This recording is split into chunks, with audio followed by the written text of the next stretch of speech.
All right, what's going on, everybody? Welcome back to the Washington Capital Partners fifth minicast. We're coming back to you with a really great topic today on due diligence, assessing your deals, understanding what is a good deal, what are all of the different items that you need to understand whether you've got a good deal on your hands and it's going to make sense for you. I'm Jared Fausnaught. I'm here joined with Conor Reilly, part of the sales team today, and we're going to be diving into this really cool topic.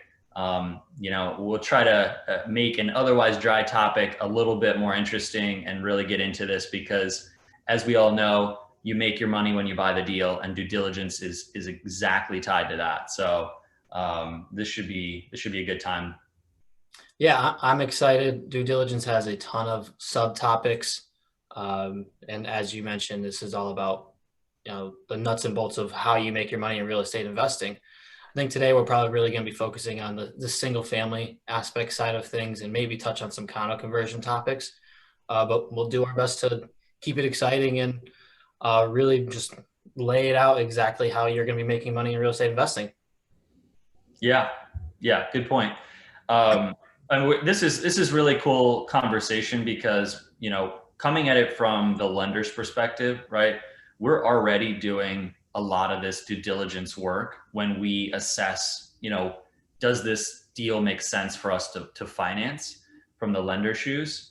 So this is something that we get to really do and be a part of on a really high level over a lot of different deals in the marketplace. Yeah. And so it's something that we talked about a whole lot internally within our own company.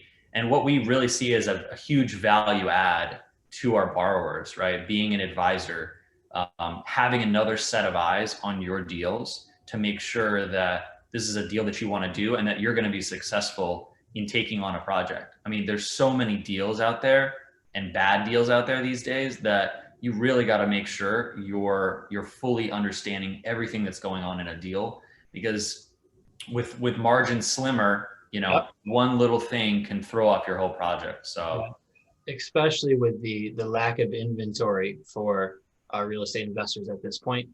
As you mentioned, the margins are getting thinner, so your due diligence up front is even more important because things are just so much more magnetized. You had mentioned you make your money on the purchase. A really back of the napkin way to do a very quick due diligence to ensure that you're purchasing the property at the correct price is something that we teach just about everyone that we come across. It's ARV times 80% minus construction costs equal your purchase price. If you can follow that formula, you're, I don't want to say guaranteed, but you're going to be pretty close to ensuring that you're going to have a profit on the back end. Now, that 80% number changes based on the MSAs that you're at, along with the type of deal. So New York, DC, and LA, all very, very competitive markets. You really have to use that 80% market there. But when you go to subsidiary markets or outside the MSAs, you can lower that to 75, 70%. So you're increasing your margin potential there. Now, that 80% again is really for the single family. And as you go up in scale and the types of different projects, whether maybe it's a pop top, you're adding a second level, you're doing a condo conversion, or possibly even a tear down, you need to lower that 80% to 75 to 70% because the time frame to do the deal is just so much longer. yeah, risk adjusted. Exactly. This is a really good point in general, right? I mean, people should think about due diligence as, very high level, right? And having resources like a pro forma and these type of formulas that you just mentioned are that high level overview, right? It's like, okay, if I buy it for $1 and I fix it for $1 and I sell it for $3, have I made money here? Yep. And then once that kind of checks all the boxes for that investor, then you got to get into the weeds. That's when you're saying, okay, now how do I execute this project properly, right? Just like as if it's a business. I've got the right amount of operating capital to carry it. I've got the right contractor in place.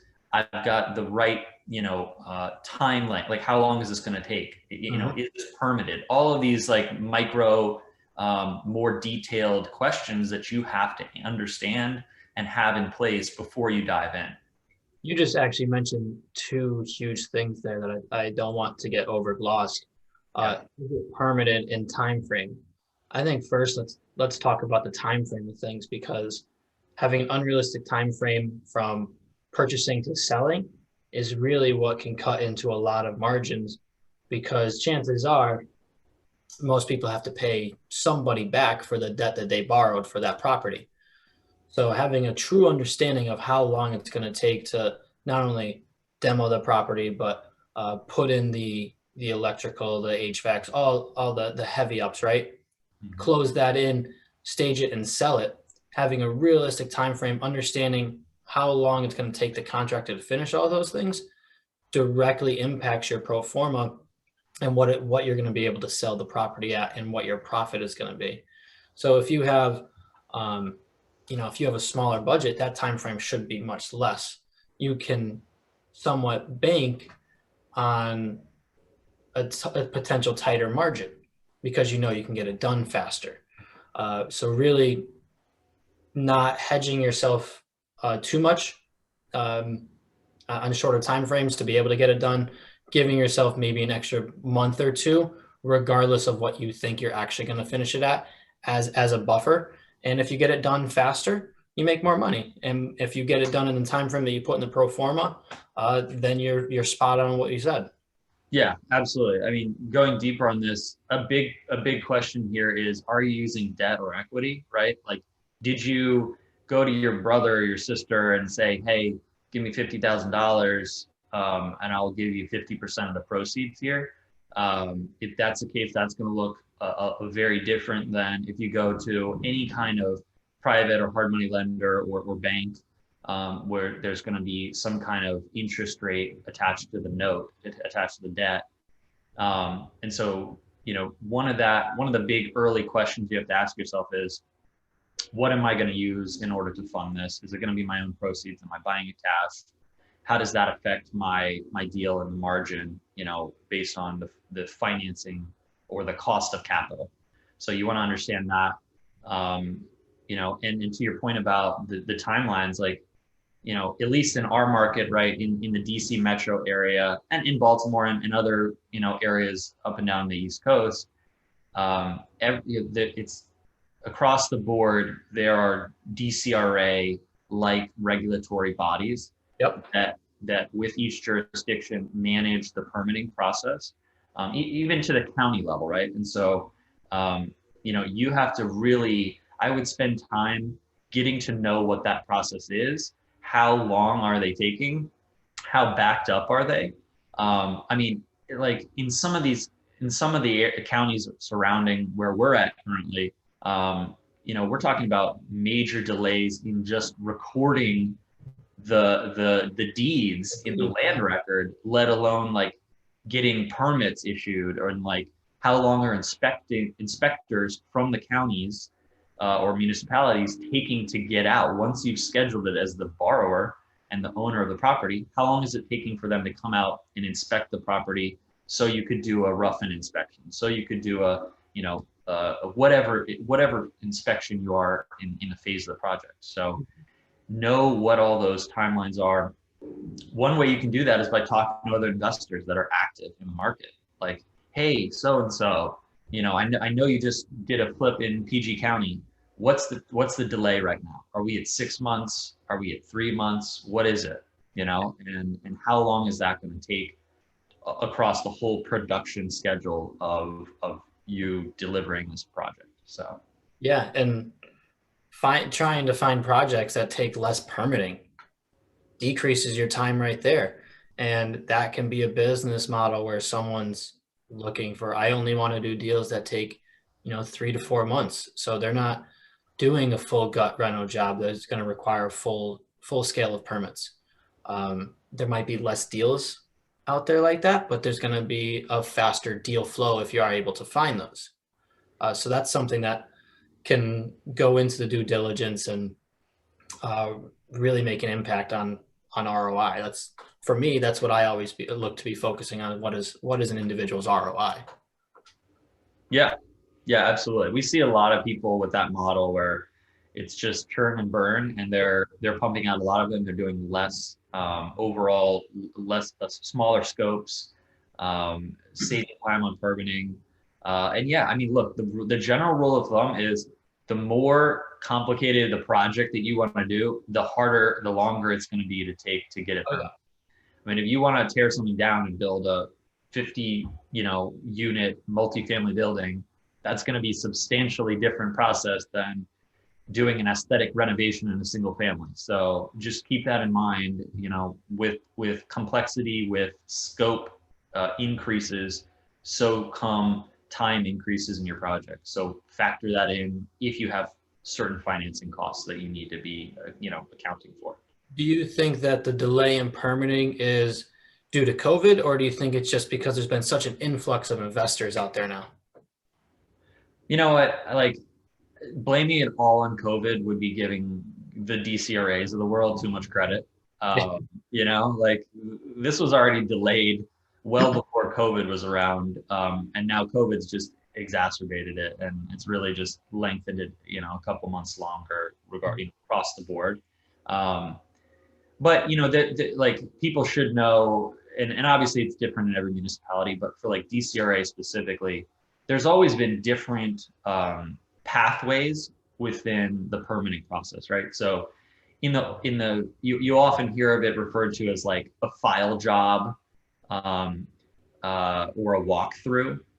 That's kind of the traditional two avenues you can go in a permitting office, where a walkthrough is basically like the scope is not changing the existing footprints so much that it's a very fast process. The permit reviewers are able to get it done very quickly. You may not even need a permit expediter, right? And that's What we would call lipstick run. yeah, exactly. Lipstick renovation, aesthetic renovation, and then you have a file job where it's like it's going to take so long. They've got to open a file. They've got to really dig into it and say, okay, are you Mr. Developer, based on the architectural plans that you put in front of me, like, are you going to build this properly? And is what the architect that you've chosen to work with presented to us actually makes sense? Yep. So much of the delay in that process is literally like just pushing back on what the architects are actually drawing here, right? And so this is a good segue. It's like, it is really key to work with experienced architects that do this over and over and over again and know this jurisdiction and know DCRA and what the requirements are, or any other municipality, wherever you're at. So like you need to ask around with who are the go-to architects. And one thing that people don't think about a lot is like, how busy are they? Yeah. You can lose so much time on a project because your architect is like the guru in the space, but they're just overwhelmed. Yeah. We saw this from a couple of really solid architects in the city over the last 24 months, where they were a little bit of a hidden gem, and a bunch of investors got their names and they just blew up. They got lots of volume, and unfortunately service kind of lagged, and they made mistakes. And so the permitting process took a lot longer. So whatever you do, dig into that. Ask what are their current turn times. Ask other investors if they know these people. And honestly, if you have to pay up a little bit for maybe a more expensive architect, but that's not maybe as busy and will spend and really spend the time on your project, it might be worth it, because what you would have paid in the carry costs for the extra time would have balanced out. Yeah. And that what you had just talked about is, doing your due diligence on not just the project, but the individuals involved outside of yourself. And it's not just due diligence on the architect, but also due diligence on a contractor that maybe someone new that you're working with, asking for pictures of their other projects, examples, a bio.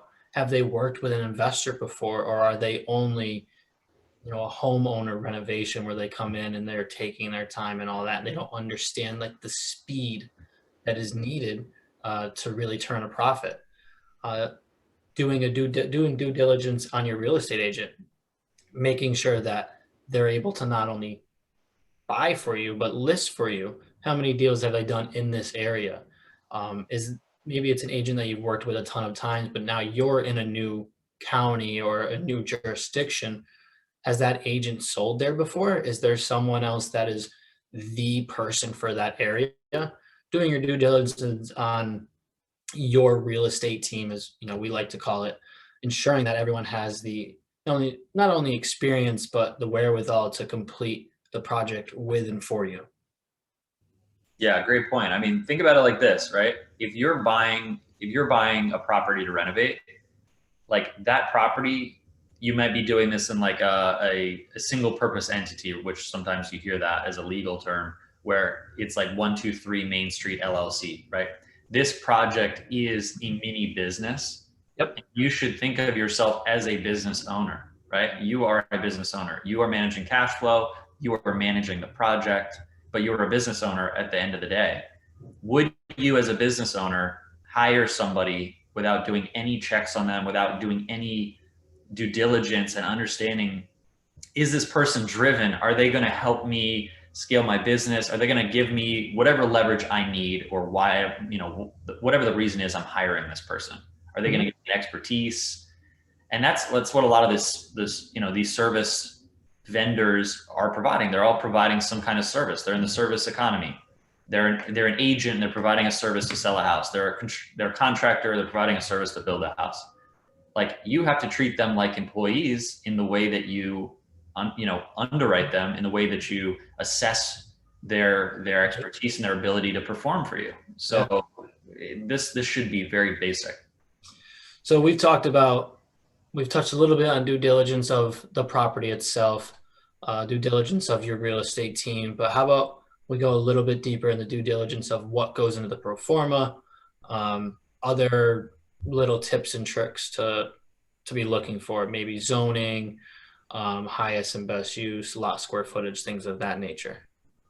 Yeah, absolutely. I mean, look, I think we're going to have to probably split this one up into multiple parts. Like, we can go deep on this. we're riffing really good here, and I think there's a lot more information that we can go deeper on for everybody. But yeah, talking pro forma, like super high level, and this might be its own mini cast, but pro forma high level, think of this as a P&L, right? Like, this is a profit and loss statement in essence for a business. Just like I just mentioned, right? Your project is your business. What is the income that you believe your business will throw off based on the sale of your property? And then what are all the expenses or liabilities associated with that project? And then I mean, to make it as simplified as possible, it's like, here in this this column, there are all your expenses, and here's all your gains. And you're seeing, does that net you a gain at the end of the day or a loss? So that's like very, very basic, elementary kind of way to describe it. But a pro forma is historically built a spreadsheet that's built in Microsoft Excel or Apple, what's it called, Sheets or whatever they've got over there. So one of those Excel spreadsheet, right?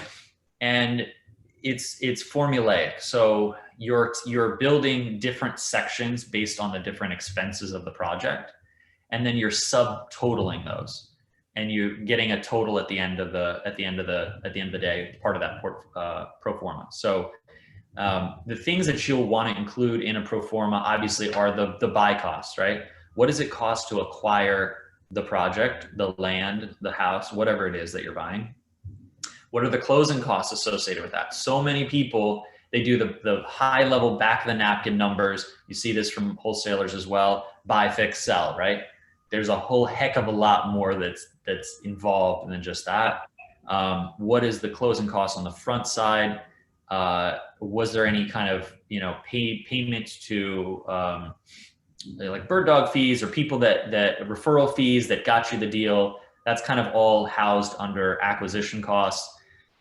You have financing costs, like what is all the costs to actually finance it? Is it all your own cash? If it's all your own cash, you're not going to have any financing costs. Mm-hmm. Now, I've seen some really high level developers, they'll actually make artificially a cost to their own money. Because if your money's just sitting there, technically, you're not paying yourself. So there are sometimes people where they will assign a percentage as a rate with their own money. That's super high level. We don't have to get into that. But if it's your own cash, generally you can assume there's no cost. If it's debt, there's going to be some kind of interest rate component, maybe points, some other basic little fees. Yep. If it's equity, right, it's not going to be upfront cost. But when you look at your bottom line, net, profit, you're going to maybe have that. It's going to be painful. So there's that piece of it. There's soft costs, right? What are soft costs? Soft costs for us in the financing world, we usually look at financing costs as, or at least the financing costs that we can actually fund, being things, like architecturals, engineering, plans and permits, that kind of stuff are generally costs that we as a lender can cover. However, there are other soft costs you should be aware of. Soft costs also include things like staging, right? Things like marketing. I find people forget all the time is the electrical bill. Electrical bill, taxes, property taxes. Pay your property taxes. You do not want a tax lien on your property. You're not going to be able to sell it on the back end. It's going to be a hassle. You're going to be annoyed in the moment when you're selling because you will, maybe if you didn't do as well on the project or whatever, now it's going to be another expense. You're like, why is this bill here? It's like, well, it was always there. You just maybe for your mental sake, you should have just paid it when it was due. So definitely get that paid and think about that. Attorney fees, that's all kind of like lumped into the soft cost stuff. Then hard costs, right? Hard costs are just hard construction costs, the actual materials and labor that go into building a property. We've had multiple conversations already in these minicasts about the skyrocketing nature of material costs. Doing your due diligence up front on what type of appliances you plan to put in and what the potential costs might be. Absolutely. But if you're not, as part of your due diligence, if you're not understanding what is the level of finishes that you're going to build a project, that's a bad recipe. It's not going to work out well. So the best people in this industry that are doing this at a very high level as true businesses, they are establishing what are their finished packages levels. Like if you want to be really surgical about this, work with your real estate team, to establish what are your different packages. Like if your margin is looking like it'll be X, this is the kind of package you put in there so you don't overbuild it. A repeatable process. A repeatable, scalable process. So know what your construction budget is going to be going in. This is a really good point to touch on. One of the biggest things I see as a challenge for investors is the general contractor's structure of their contract with investors. So there's a bunch of people out there that require a large lump sum up front, and that's because many times they don't have the operating capital to carry the project. Those are things that you need to kind of suss out, to really understand, is this an issue? As a person that I'm going to be working with on here, have the operating capital, to help me with this, in addition to whatever operating capital I have as the owner of the property. So know all of that before you go in. I see a lot of people struggle with figuring out a budget before they buy the project. And they're like, well, my contractor wasn't able to get in or whatever. You really got to push to try to get them in to really hone that number. Mm-hmm. Because I get that things pop up, right? Oh man, we pulled this wall back and there was this issue and now it's going to cost $5,000 more. That stuff happens. That happens. You build that in though to your due diligence and having a reserve account. Exactly. You got to have a contingency in your budget, right? Mm-hmm. Know what is your margin with razor thin level of construction budget, and then what is your contingency added on it, and can you live with that margin It's getting thrown out of your pro forma. So hard costs. And then like the backside costs, right? The cost of the sale on the backside, again, which people often forget. The agent commission fee. Yep. You're not just paying your own agent, you're paying someone else's. You got it. Yeah, exactly. You're paying somebody. And I get that, in the Redfin days, era here, agent fees have really been substantially suppressed. And obviously if you're if you're doing scale and you're working with an agent, you do have leverage to say, well, look, I'm going to give you volume. I'm going to give you scale. We need to have lower rates. And that's a conversation that you'll have to figure out with your agent. At the end of the day, I talk to a lot of agents too. I'm sure you do, Connor, like from the vantage point of the lender, and across the board, I can promise everybody the key theme is, look, I'm doing a lot and I'm really getting less and less and less. And it's creating this incentive to do less, to give you, the investors, less value. So, if it's in your pro forma to be able to allow for it, I do think that it can backfire at times by really overly negotiating down your agent fee. Yeah. Because they're going to have no incentive to want to really push for you. That's really where you do get what you pay for. You get what you pay for. Perfect. Yeah. Perfect way to say it. And, it may feel like you've got the upper hand as the investor and the leverage is in your court right now because days on market, we were just talking about this yesterday, are down in the DC metro area at 15 days, an 8-year low. I mean, that's incredible. And you may feel like you have the leverage, but that changes over time. And, you can get a reputation in this business. It's a small market.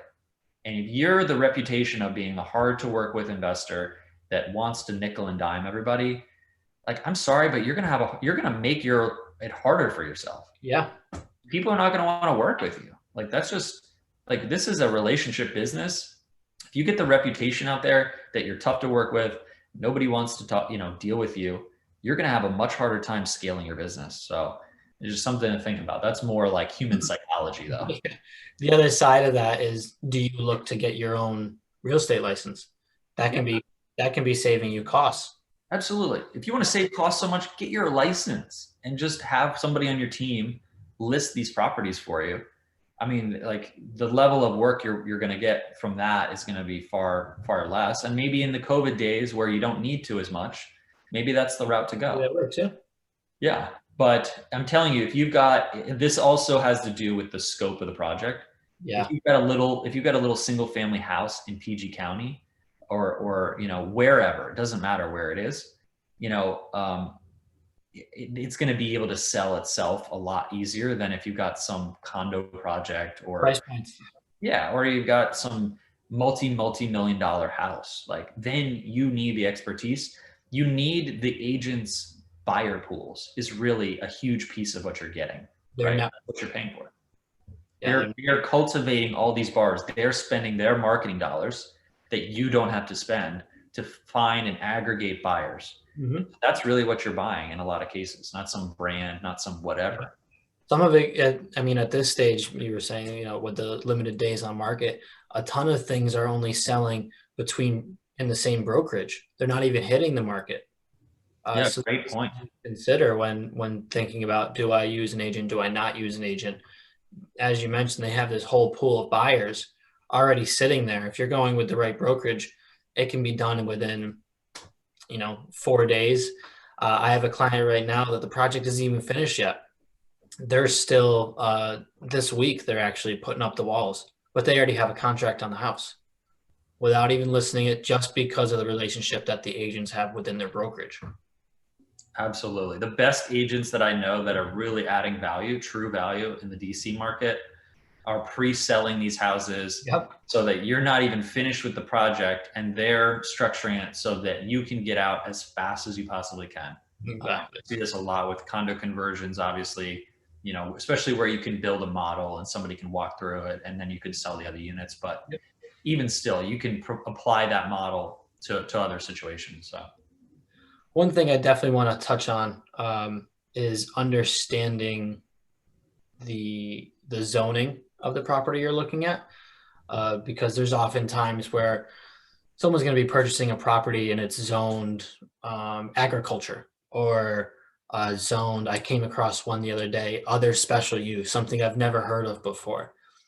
The property itself may work out great, and the numbers may look like they're killer, but if you can't sell it on the back end, if a home buyer can't finance that, then it's not a deal. So understanding that aspect of what type of mortgage can apply to this house is really what's going to be able to ensure that you're going to be able to make the profit in the back end. Because for this project, there was no end buyers because they couldn't get financing for it. Have you come across any particular zonings or any tips to look at in the zoning ahead of time when purchasing the property? Yeah, absolutely. Look, I mean, if you're really, if you're really being a business about this and you're really doing the level of due diligence that you need to understand all the different counties in the surrounding area, so that when a deal hits your desk, oh, Howard County is this, Anne Arundel is this, Arlington is this, Alexandria is this, whatever, wherever you're looking, you should have that information at your fingertips that you can refer back to, right? All of these counties have a master plan, and this is all publicly available. You can go in, most of them have it digitally now, where you can just type in like DC. I Google all the time. Yeah, DC zoning map, go to it. Like type it in right now into your Google search bar, check it out. It is cool. Like I've spent hours in there just looking at the different zones in DC. So, for everybody, you should be, if you're hyper focused on a certain market, you should be an expert at that zoning. All the different zoning designations, usually per county. I mean, we're talking about 5, 10, 15 different zones. So you should know at least all of the residential and maybe some of the commercial ones, depending on if you're in the condo space or whatever. Yep. And so like, for example, if you're a new home builder, right, and you want to go build ground up, which I'm hearing more and more people doing that because margins are so slim. Like literally my background, I came from a new home builder. My expertise and what I had to master as part of that was understanding, we primarily did builds in Arlington. We did Vienna, Alexandria, all over the place in Northern Virginia. And so I had to really get good at knowing those zones and what you could build as far as the setbacks, right? This is a term, and maybe hopefully we'll get into this more in the next minicast, but if there's a 10,000 square foot lot and it's a A1 zone, this zone allows for me to have eight foot side setbacks and 10-foot front and rear setbacks. So if there's 10,000, I could literally draw exactly the square footage dimensions of what house as a new home builder I could build. So it's like if on this one lot that I just got across my desk, I can only build 3,000 square feet, but this other lot I could build 5,500. In those markets, a lot of it, the name of the game is how much square foot can you charge? Yeah. And is that you can get in order to be able to get a bigger out sale. So, and you can buy the lots for more. So it makes you more competitive. So that's a big piece of it for DC. For the condos, you want to know what zones allow for more density, like MU4, MU6, this kind of thing. So the reason zoning is so big is, and a lot of people get tripped up, they think they can build one thing and they can't. We see this more often than you'd think, even with the help of zoning attorneys. Like you should be talking to a zoning attorney, and not all zoning attorneys are equal. You got to have a really good experienced zoning attorney if you're going to do high level condo projects. Yeah. Even 2 or 3 unit, like the difference, if you thought you could build 3 units and now you can only get 2, you're really out of luck. I mean, you're going to take potentially, maybe you break even, maybe you lose money on it. Yeah. Anytime that you're planning on changing the number of units, whether that's in DC, Maryland, anywhere, you should be talking with a zoning attorney to not only ensure whether it's by right or whatever they say, to make sure that you can actually do it for that particular lot. Because just because it's by right doesn't always mean it'll actually work for your particular situation. Absolutely. And research, what have the neighbors done there? What have the other investors and developers done in the surrounding blocks? Has it already been proven out?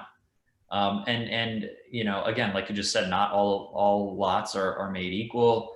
And there is what's called a variance process in DC where you can effectively change the zoning or amend the zoning on a particular lot to allow for more density. So maybe it's it's a zone that only allows for 2 units by right.